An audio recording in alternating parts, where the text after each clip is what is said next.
महाराष्ट्रासमोरच्या अनेक आव्हानांबरोबर प्रदूषण हे एक मोठं आव्हान आहे. वाढते उद्योग, कारखाने, वाहनं, शहरांचा विकास यांच्या धबडक्यामध्ये मेट्रो सिटींना प्रदूषणाचा जास्त विळखा बसू लागलाय. म्हणजे मिठी नदीसारखी मुंबईतली नदी असो किंवा मग इंद्रायणी, आपल्याला जगवणाऱ्या जलवाहिन्या ह्या स्वतःच्या अस्तित्वासाठी झगडतायत.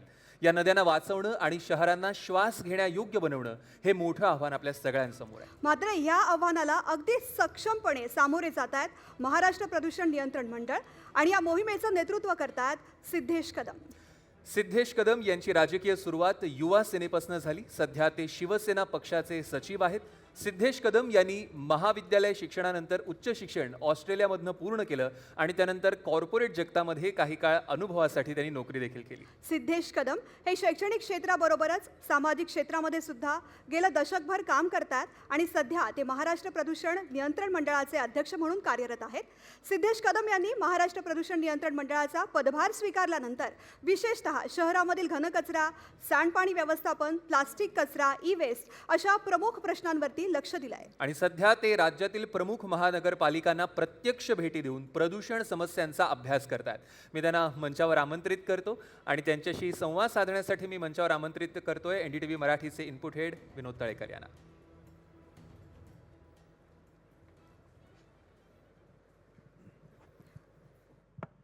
धन्यवाद सौरभ आणि तृप्ती. तर या सेशनमध्ये आपण सिद्धेश कदम यांच्याशी संवाद साधणार आहोत. सिद्धेश कदम यांची वेगळी ओळख मी करून देत नाही, कारण माझ्या सहकाऱ्यांनी ती करून दिलेलीच आहे. मात्र या सरकारचा चेहरा आता तरुण बनत चाललेला आहे. अनेक नवीन मंत्री, तरुण मंत्री या सरकारमध्ये काम करत आहेत आणि याच सरकारचं प्रतिनिधित्व वेगळ्या फ्रंटवर करत आहेत सिद्धेश कदम. आपण त्यांच्याकडनं जाणून घेऊयात की त्यांच्या काय योजना प्रदूषण नियंत्रणाबद्दलच्या आहेत आणि पुढचे त्यांचे फ्युचर प्लॅन्स काय आहेत, भविष्यातल्या काय योजना आहेत, पुढच्या 5 वर्ष 10 वर्ष किंवा किंबहुना राजकारणातल्या त्यांच्या पुढच्या वाटचालीत ते काय करू इच्छित आहेत. आपण थेट चर्चेला सुरुवात करूया. कदम साहेब, आपलं स्वागत आहे या मंचावर. खूप खूप धन्यवाद आज आपण इथे आमंत्रित करण्याबद्दल. सर्वप्रथम मी एनडीटीव्ही मराठीला त्यांचं मी अभिनंदन करतो. आपलं 1 वर्ष पूर्ण झालेलं आहे आणि आत्ताच मी संजयजींचं सुद्धा स्पीच ऐकत होतो. तर कसं एक प्रोडक्ट त्यांनी जो तयार केलेला आहे, वेअर स्टँडर्ड ऑफ न्यूज तो कसा अपग्रेड करायचा, मला वाटतं एनडीटीव्ही मराठी त्यातलं एक उत्तम उदाहरण आज महाराष्ट्राने पाहिलेलं आहे. म्हणून एनडीटीव्ही मराठीचं मी खूप खूप अभिनंदन करतो. तर आपला जसा प्रश्न आहे की आपण काय केलं पाहिजे, तर आपण ह्याच्या अगोदर मुख्यमंत्री महोदय होते. तर ज्या पद्धतीने त्यांचं इन्फ्रास्ट्रक्चरचं जे विजन आहे, पण त्या विजनमध्ये आपण बायोडायव्हर्सिटी आणि इन्फ्रास्ट्रक्चर डेव्हलपमेंटचं हा जो एक बॅलन्स आहे, हा बॅलन्स कसा क्रिएट करायचा, मला असं वाटतं की त्याच्यामध्ये आमचा रोल फार मोठा आहे. तर त्याच अनुषंगाने आम्ही स्मॉल स्टेप्स, छोटे स्टेप्स सुरू केलेले आहेत. पण त्याचा रिझल्ट आज नाही दिसणार, मला वाटतं पुढच्या 5-10 वर्षांनी आपल्याला त्याचा रिझल्ट दिसेल. तुम्ही प्रामुख्याने मगाशी उल्लेख झाला तुमचं इंट्रोडक्शन करून देताना, तुम्ही महाराष्ट्र प्रदूषण मंडळाला सर्वसामान्य लोकांपर्यंत घेऊन जात आहे. म्हणजे आत्तापर्यंत असं होतं की MPCB नावाचं एखादं बोर्ड आहे आणि त्याच्यात काहीतरी एक प्रदूषण नियंत्रणाचं काम चालतं, एवढंच साधारण लोकांना माहिती होतं. पण हे कसं काम करतं, कशा पद्धतीने हे मंडळ काम करतं, काय त्यांचं कार्यक्षेत्र आहे, हे लोकांना ठाऊक नसतं. आणि हे सर्वसामान्यांशी कनेक्ट करण्याचं धोरण तुमचं आहे, ते कशा पद्धतीनं काम करणार आहे आणि त्याच्याबद्दलच्या तुमच्या योजना सविस्तरपणे जाणून घ्यायला आवडतील. डेफिनेटली जसं आपण म्हणालात की आज जनतेला कल्पना नाही आहे की आम्ही नेमकं काय करतो. म्हणून त्याच्यासाठी मुख्यमंत्री महोदय त्यांच्या 100 डेच्या प्रोग्राममध्ये one of the initiative is to connect with the normal public, जे आपले सिटिझन त्यांच्यासोबत कनेक्ट. म्हणून त्याच्यासाठी वेगवेगळ्या प्रकारचे डायलॉग सुरू केलेले आहेत. मग ते रेसिडेंट असोसिएशन असेल, युनिव्हर्सिटीज असतील, कॉलेजेस असतील, त्यांच्यासोबत डायलॉग करून आणि त्यांच्याकडून काय अडीअडचणी आहेत त्या समजून घेण्यासाठी आणि त्या अडीअडचणी कशा सोडवता येतील याच्यासाठी सुद्धा काम करतो आहे. त्याच्याच पुढे जाऊन जसं आपण आता मुख्यमंत्री महोदय म्हणाले की 100 डेचा जो प्रोग्राम आहे, तर त्यांच्यामध्ये आमचं डिपार्टमेंटसुद्धा one of the initiatives is to create a software, create a app where in a normal citizen त्यांच्या काय अडचणी असेल ते त्वरित आम्हाला सांगू शकतील आणि आम्ही कशा सोडवू शकतो त्या अनुषंगाने सुद्धा काम सुरू आहे. पण महत्त्वाचं म्हणजे ह्याच्या अगोदर बोर्ड म्हटलं की सगळे घाबरायचे. बिकॉज नोटीस द्यायचं, बंद पाडायचं, सगळ्यांना वाटतं की हेच आमचं काम आहे, तर नाही. आज बोर्ड म्हटलं की ईज ऑफ डुईंग बिझनेस. आज जसं ह्याच्या अगोदर मुख्यमंत्री महोदय परत म्हणाले की जो राज्यामध्ये जो आर्थिक तिकडे जे अडीअडचणी आहेत, तर त्याच्यामध्ये ईज ऑफ डुईंग बिझनेसमध्ये जर आम्ही काय आमचा हातभार दिला, म्हणजे उदाहरणतः एखादी कंपनी आली तर त्यांना लगेच त्यांच्या गोष्टीला मदत करून त्यांना प्लांट सेटअप करण्यामध्ये कशी मदत करता येईल, त्या अर्थाने आर्थिक जो उलाढाल होते ती जास्त झाली आणि त्याच्यामध्ये आम्ही बोर्ड म्हणून जो हातभार लावू, तर एक रेव्हेन्यू पॉईंट ऑफनी आम्ही सुद्धा त्याच्यामध्ये एक हातभार लावू शकतो. तर तोच एक गोल आहे. आणि त्याच करताना इकोलॉजिकल बॅलन्स सुद्धा कसं करता येईल, एक उत्तम उदाहरण आपल्याला देतो. आत्ताच मुख्यमंत्री महोदय म्हणाले की नागपूर शहरातलं हे सांडपाणी रिसायकल करून एका थर्मल पॉवर प्लांटला जातं. तर हे एक उत्तम उदाहरण पूर्ण देशाला आहे. तर त्याच धर्तीवर आम्ही इतर महानगरपालिकांना जेव्हा भेट देतो, तर आम्ही तेच त्यांना प्रोत्साहन करतो की तुम्ही जे सांडपाणी ट्रीट करता ते नदी नाल्यात न सोडता ते पुन्हा आपल्याला त्याच्यातून रेव्हेन्यू जनरेट करता येईल का. तर अशा अनेक उदाहरणं आम्ही राज्यामध्ये सुरू आहेत. आणि जनतेशी चर्चा करून, आता एक साधं उदाहरण देतो. त्या दिवशी जेव्हा मी एक रेसिडेंट असोसिएशनसोबत आम्ही डायलॉग करायला गेलो अर्ली मॉर्निंग गार्डनमध्ये इथे मुंबईमध्ये, तर आम्ही अवाक झालो की जनतेला सुद्धा ती सूचना आहे आणि जनतेला सुद्धा कळतं की एखादी गोष्ट करायची की नाही करायची आणि कुठल्या गोष्टीतून रेव्हेन्यू जनरेट होऊ शकतो. तर त्याच अनुषंगाने आज बोर्डाचे सुद्धा अनेक मीडियम सुरू आहेत आणि त्याच धर्तीवर एक प्रोग्रामसुद्धा डेव्हलप करतो आहे. त्या प्रोग्रामच्या अंतर्गत आम्ही जनतेशी थेट संवाद करू शकू, आम्ही कॉलेज गोईंग स्टुडंटशी थेट संवाद करू शकू, जे इंडस्ट्रियल असोसिएशन आहेत त्यांच्याशी थेट संवाद करू शकू. आणि हा एक इनिशिएटिव्ह, एक प्रोग्राम पहिल्यांदाच आम्ही बोर्डातर्फे राबवतो आहे आणि नक्कीच त्याचा चांगला प्रतिसाद मिळेल. म्हणजे आज जे स्टार्टअप आपण म्हणतो, तर त्या स्टार्टअपमध्ये सर्क्युलर इकॉनॉमी म्हणजे मेक डिस्पोज आणि अशा जी सर्क्युलर इकॉनॉमी आहे त्याच्यातून कसा रेव्हेन्यू जनरेट करता येईल हे सुद्धा आम्ही मुलांना त्याचे एक प्रोत्साहन देणार आहोत. याबद्दल डिटेल जाणून घ्यायला आवडेलच, पण मला एक प्रश्न असा आहे की प्रदूषणासंदर्भात खूप प्रश्न आहेत. म्हणजे नोव्हेंबर आणि डिसेंबरमध्ये मुंबईतली हवा ही सर्वाधिक प्रदूषित होती आणि जगातल्या टॉपमोस्ट शहरांमध्ये मुंबई होती. त्याची कारणं काही असोत, पण हा एक मोठा प्रश्न आहे किंवा ही एक मोठी समस्या आहे. त्याच बाबतीत म्हणायचं झालं तर जलप्रदूषणाची पण समस्या आहे. आणि MIDC म्हणजे कुठल्याही शहराचा किंवा कुठल्याही राज्याचं ग्रोथ इंजिन मानलं जातं MIDC हा एक मोठा फॅक्टर आहे जो या प्रदूषणात सर्वाधिक भर घालत असतो. तर याच्या म्हणजे जसं तुम्ही पब्लिक कनेक्ट वाढवताय तसं तुम्ही MIDC सोबत काही सेशन्स घेऊन किंवा त्यांना काही त्यांच्यासाठी एखादा प्रोग्राम तयार करून हे प्रदूषण कमी करू इच्छित आहे का. आणि मुंबईतल्या हवेच्या प्रदूषणाबद्दल सर्वप्रथम जो MIDCतला जे इंडस्ट्रियल असोसिएशन असतात, आता जेव्हा ज्या शहरांमध्ये मी व्हिजिट करतो त्या शहरांमधून महानगरपालिकेनं आयुक्तासोबत बैठक करून त्यांच्या समस्या जाणून घेतल्यानंतर माझी दुसरी बैठक असते तिकडच्या इंडस्ट्रियल असोसिएशन त्यांच्यासोबत बैठक.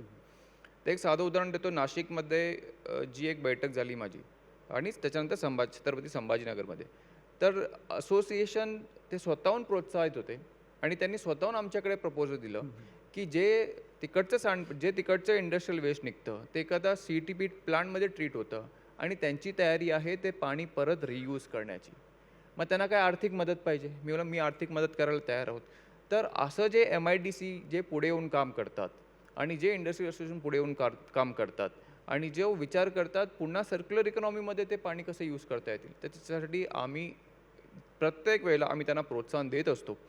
आणि असे कुठलं जर आढळलं तर एखादा कुठंतरी कानाकोपरा वाचून जर कुठे पाणी दूषित करत असेल तर त्याच्यावर दंडात्मक कारवाई न करता पण त्याच्यावर लगेच कठोर कारवाई, म्हणजे जरी प्लांट बंद करायची वेळ आली तरी आम्ही त्याच्यामध्ये थांबत नाही. अनेकदा असं होतं की एखादा राजकीय प्रेशरसुद्धा येतो पण त्याला आम्ही जुमानत नाही, जरी त्यांनी कुठलं चुकीचं काम केलं असेल. कॉज आज फ्रेश वॉटर आज आपण त्याची काळजी घेत नाही, पण फ्युचर असं असणार आहे की fresh water will be treated as a gold. म्हणजे आज जमिनीच्या जे खाली जे पाणी आहे त्या पाण्याचं स्तोत्र किती कमी झालेलं आहे हे जर आपण त्याच्यावर अभ्यास केला, आम्ही अभ्यास केलेलाच आहे, पण हे जर जनतेला कळालं तर विल बी शॉक्ड. तेच उदाहरण आता मुंबईमध्ये सुद्धा आपण आता बोरवेल जो कोण असेल तो बोरवेल खणायचा आणि पाण्याची पातळी खाली जमिनीखाली किती कमी झालेली आहे आणि त्याच्यामुळे समुद्राचं सलाईन वॉटर हे खाली सीप होत चाललं आहे. ह्या सगळ्या गोष्टी जेव्हा आमच्या लक्षात आल्या दॅट वॉज शॉकिंग. म्हणून खालचं बोरवेल म्हणजे फ्रेश वॉटर, जमिनीच्या खाली फ्रेश वॉटर जे आहे ते कसं रिवाईव्ह करायचं यासाठी सुद्धा मुंबई महानगरपालिकेनं आम्ही सूचना केलेल्या आहेत. आता आपल्याला कल्पना असेल, मुंबई महानगरपालिकेच्या 7 STP त्या जेव्हा फंक्शनल होतील पुढच्या 2 ते 3 ते 5 वर्षामध्ये, ओव्हरऑल सगळे सुरू होईपर्यंत 5 वर्ष होतील, तर मुंबईमध्ये एवढा रिसायकल वॉटर असणार आहे. मग ते रिसायकल वॉटर आपण परत समुद्रात सोडायचं का? Because it is gallons of recycle water. फक्त त्याला आपण पिता येणार ना, आंघोळ करता येणार, but it can be use for any other purpose. बरोबर. मग आपण एक सेपरेट पाईपलाईन प्रपोज करू शकतो का? ह्याच्यावर सुद्धा विचार सुरू आहे. बँगलोरनी हे केलेलं आहे. बँगलोरमध्ये देर आर ड्युअल पाईपलाईन, एक जातं फ्रेश वॉटर, एक येतं फ्रेश वॉटर आणि दुसरं येतं रिसायकल वॉटर. तर याच धर्तीवर मुंबईमध्ये सुद्धा आपण या गोष्टी करू शकतो का? तर ह्याच्यावर सुद्धा अभ्यास सुरू आहे. दुसरा आपला प्रश्न होता मुंबईचा हवामानाचा. आता आपल्या समोरच आदरणीय मुख्यमंत्री महोदयांनी सांगितलं की मुंबईमध्ये ज्या पद्धतीने डेव्हलपमेंट वर्क सुरू आहे आणि प्रत्येक वेळेला आमचा हाच ध्यास असतो की हा इकोलॉजिकल बॅलन्स, इन्फ्रास्ट्रक्चर डेव्हलपमेंट आणि पोल्युशन हा कसा क्रिएट करायचा. It is a very sensitive, it is a very thin line. आता साधं उदाहरण देतो. आता आपल्या इकडे मुंबईच्या मध्ये कॉन्क्रीट रोडचं जाळं पसरतं आहे. तर कॉन्क्रीट रोडला काय काय लागतं? तुमचं सिमेंट लागतं आणि मशिनरी लागते. सिमेंट म्हटलं की त्याच्यामध्ये RMC व्हेकल्सचं मुवमेंट सुरू होतं. त्याचबरोबर मशिनरी म्हटलं तर त्याच्यामध्ये तुमचं CO2 एमिशन वाढतो. तर हे कसं कंट्रोल करायचं? म्हणून त्याच धर्तीवर जेवढे पण RMC प्लांट MMR रिजनमध्ये आहेत, हे पूर्ण एक पोल्युशन कसा कमी होईल ह्याच्यासाठी आम्ही एक पॉलिसी तयार केली. त्या पॉलिसीमध्ये हा RMC प्लांट हा उघड्यावर नसणारच, म्हणजे ह्या बंद खोलीमध्ये हा प्लांट असेल. म्हणजे त्याचं प्रदूषणाचं प्रमाण हे हवेमध्ये न जाता त्या इथल्या इथे कंट्रोल करता आपल्याला येईल. एका रूममध्ये कंट्रोल करता येईल, पण एकदा जर हवामानामध्ये गेलं तर ते कंट्रोल करणं फार मुश्किल असतं. त्याच धर्तीवर जे कॉन्ट्रॅक्टर आहेत, ज्या व्हेकल्स यूज करतात, त्या व्हेकल्स किती जुन्या आहेत, म्हणजे ट्रक्स असतील किंवा मग तुमची JCB असतील की इतर कुठले असतील, तर या दृष्टीवर आपण त्यांना ऑलरेडी वेळोवेळी सूचना दिलेल्या आहेत. म्हणून ते आपण एवढं कंट्रोलमध्ये आणलं आहे. आणि जसं आपण म्हणालात की जो वेळ असतो ऑक्टोबर, नोव्हेंबर, डिसेंबर, ह्याच्यामध्ये आपल्याकडे हवा जी असते, ही हवाची स्पीड म्हणजे ती सायंटिफिक आहे. हवेची स्पीड फार कमी असते, त्याच्यामध्ये थंड हवा, गरम हवा आणि हव्यात तिचं प्रदूषण स्थिरता आहे, असते, ते स्टेबल स्थिर असते, म्हणून ते प्रदूषण वाहून जात नाही. त्याचबरोबर आम्ही जेव्हा अभ्यास केला तेव्हा जे समुद्रातून येणारी जी हवा आहे ती सुद्धा तेवढीच प्रदूषित आहे. आणि एका बाजूला समुद्र, एका बाजूला सह्याद्री, म्हणून ती हवा तिकडेच राहते, म्हणून ते प्रदूषण तिकडेच राहतं. तसं आपण बघितलं की आज एप्रिल महिन्यामध्ये हवा बरी आहे, नॉर्मल आहे. पण हेच जर आपण इतर मोठ्या शहरांमध्ये पूर्ण जगामध्ये बघितलं तर तिकडे सुद्धा हवेची जी क्वालिटी आहे, AQI म्हणतो आपण त्याला, ती अशीच घसरली गेलेली आहे. पण ज्या ज्या शहरांमध्ये या पद्धतीचं डेव्हलपमेंट वर्क सुरू आहे तिकडे हा टेम्पररी त्रास जनतेला होतो. मला 100% खात्री आहे, जो विजन आदरणीय मुख्यमंत्री महोदयांचा आहे, आदरणीय शिंदे साहेबांचं आहे, की एक कनेक्टिव्हिटी जेव्हा होईल, जेव्हा आपण सगळे आपले प्रायव्हेट व्हेकल्स सोडून पब्लिक ट्रान्सपोर्टचा उपयोग करायला सुरू करू, तेव्हा कुठेतरी ह्या एमिशनमध्ये कंट्रोल होईल. आणि आज अजून एक शॉकिंग गोष्ट अशी आहे की ॲव्हरेज स्पीड आज मुंबईमध्ये आहे तो आहे 10 ते 15 km/h. म्हणजे किती व्हेकल्स मुंबईमध्ये प्रसार करतात. आता साधं उदाहरण देतो. आज गोरेगाव ते बँड्रा हे अंतर आहे फक्त 14 किलोमीटर. हे 14 किलोमीटर अंतर गाठायला मला 1.5 तास लागला. आणि रोजचा माझा गाडीचा प्रवास आहे साधारणतः मुंबईतच हा 3.5 ते 4 तास. It is absolutely shocking. आणि त्याच्यामध्ये आपली एफिशियन्सी पण हॅम्पर करते. आज ते 3.5-4 तास मी काहीतरी प्रोडक्टिव्ह काम करू शकतो, बरोबर. पण दररोज गाडी 3.5-4 तास प्रवास करून आपल्या सगळ्यांची एफिशियन्सी किती कमी झालेली आहे. म्हणजे आपण आपला वेळ गाडीमध्ये वाया घालवतोय. तर हे जेव्हा पूर्ण पब्लिक ट्रान्सपोर्टचं जेव्हा जाळं पसरेल, जेव्हा सुरू होईल, तर नक्कीच पोल्युशनवर 100% म्हणजे त्याच्यामध्ये काही दुमत नाही की पोल्युशनचा आपल्याला त्याच्यामध्ये जो फरक हा नक्कीच जाणवेल. पण हे आपल्या जनरेशनला दिसेल का त्याची मला खात्री नाही, पण नक्कीच पुढच्या 5 ते 10 किंवा 15 वर्षानंतर आपल्या फ्युचर जनरेशनसाठी हे फार महत्त्वाचं असणार आहे. एक प्रमुख मुद्दा तुम्ही मगाशी तुमच्या बोलण्यातनं पण आलं की रेव्हेन्यू जनरेशनबद्दल तुम्ही विचार करताय आणि सध्याच्या सरकारचं हे धोरण आहे. कारण आर्थिक परिस्थिती पाहता आपल्याला नवीन उत्पन्नाचे स्रोत शोधावे लागतील अशा स्वरूपाचं भाष्य मध्यंतरी अर्थमंत्र्यांनी केलं होतं. मुख्यमंत्री स्वतः म्हणत आहेत. MPCB कडून किंवा पर्यावरणातून आपल्याला पैसा उभा करता येऊ शकतो अशा स्वरूपाची मांडणी तुम्ही करताय. नेमक्या काय तुमच्या संकल्पना आहेत ते अधिक विस्ताराने सांगा. प्लस आपल्याकडे रिसायकलिंग इंडस्ट्री मोठ्या संख्येने आहे, म्हणजे त्याच्यात बऱ्याचदा बेकायदेशीर गोष्टी पण होत असतात. तर त्याला ते लेजिटिमेट पद्धतीने जर आपण कायद्याच्या चौकटीत आणलं, उदाहरणार्थ आपण परदेशातनं खूप हॅझर्डस केमिकल किंवा हॅझर्डस काही कॉम्पोनंट्स असलेले वेस्ट किंवा वेस्ट आणतो आणि त्याचंही ते रिसायकलिंग होतं. तर हे जर नीट लेजिटिमेट पद्धतीने जर आपण कायदेशीर पद्धतीने बसवलं तर त्यातनं रेव्हेन्यू जनरेशन तुम्हाला शक्य वाटतंय का? तसा काही प्लॅन MPCBचा आहे का? 100% आज जेव्हा आम्ही अनेक स्टुडंट्सना भेटतो, म्हणजे ते युनिव्हर्सिटीमध्ये असेल किंवा कॉलेजेसमध्ये असेल, तर अनेक स्टुडंट्स हे स्टार्टअप्स म्हणून सुद्धा वेस्ट रिसायकलिंग असेल, प्लास्टिक रिसायकलिंग असेल, तर याचं एक उत्तम उदाहरण देतो जालन्यामध्ये जेवढे पण स्टील युनिट्स आहेत, आज पूर्ण देशामध्ये जेवढं स्टील रिसायकल जालना जिल्ह्यामध्ये होतं तेवढं अख्ख्या देशामध्ये कुठेच होत नाही. ते सुरुवात कुठून झालं तर एखाद्या आपण त्यावेळेला 1980sमध्ये जे रेल्वे लाईन जेव्हा चेंज करत होते, तर त्यावेळेला जे रेल लाईनचं ते आयन असतं त्याचं करायचं काय, तर एखाद्याने ते भंगारमध्ये घेतलं आणि तिथून ते त्याची सुरुवात झाली. तसंच दुसरं उदाहरण मी आपल्याला देतो मालेगावमध्ये प्लास्टिक रिसायकलिंग एक हब आहे आणि त्या प्लास्टिक रिसायकलिंग हबमध्ये आपल्या घरी जे चटाई येते, म्हणजे लहानपणी असायची, आता पण असते गावाखेडामध्ये, त्या चटाई, ह्या सगळ्या चटाई येतात तुमच्या मालेगावमधून. ह्या अनेक लोकांना माहिती नाही, पण आज आपल्या राज्यामध्ये एक रिसायकलिंग हब झालेला आहे आणि त्याच धर्तीवर पर्यावरण खात्याकडून, MPCB कडून आणि MIDC मिळून आपण राज्यामध्ये 4 रिसायकलिंग झोन तयार करतोय. त्या अनुषंगाने की एक सर्क्युलर इकॉनॉमी आणि त्याच्यातून रेव्हेन्यू कसा जनरेट होईल, बिकॉज पुढचं फ्युचर जे आहे हे रिसायकल केल्याशिवाय आपल्याला पर्याय नाही आहे. बिकॉज आपले नॅचरल रिसोर्सेस हे डे बाय डे कमी होत चाललेले आहेत. म्हणजे आता प्लास्टिकची बॉटल ही रिसायकल झाल्यानंतर इट इज स्टील व्हॅल्यू, त्याला इट इज गोल्ड. आता रॅक पिकर्स जे असतात ते प्लास्टिकचे बॉटल उचलतील, पण तुमचे मल्टीलेअर प्लास्टिक उचलणार नाहीत, बिकॉज त्या प्लास्टिकच्या बॉटलला व्हॅल्यू आहे.